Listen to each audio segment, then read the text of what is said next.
Foreign घूमने का सपना देख रहे हो पर आपका वहाँ कोई नहीं है और सोच रहे हो कि कैसे जाएं? डोंट वरी, इसका सॉल्यूशन है टूरिस्ट वीजा, जो शॉर्ट ट्रिप के लिए परफेक्ट है।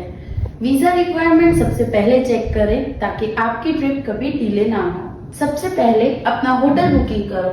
होटल बुकिंग वीजा एप्लीकेशन के लिए सबसे जरूरी होता है। उसके बाद वीजा अप्लाई करो, फॉर्म फिल करो, डॉक्यूमेंट सबमिट करो और वीजा फी पे करो। थोड़ा वेट करो, एप्लीकेशन ट्रैक करो और जब वीजा अप्रूव हो जाए ट्रैवल एसेंशियल रेडी करो और फॉरेन टूर के लिए निकल पड़ो। ट्रैवल के दौरान अपना हर मोमेंट एंजॉय करो और लोकल एनवायरनमेंट का मजा लो। टूरिस्ट वीजा के थ्रू आप बिना किसी वरी के फॉरेन डेस्टिनेशन एक्सप्लोर कर सकते हो, अपने ड्रीम ट्रिप को रियलिटी बना सकते हो और लाइफ के अनफॉरगेटेबल मेमोरीज क्रिएट कर सकते हो। ऐसे ही टिप्स के लिए follow our page. Thank you.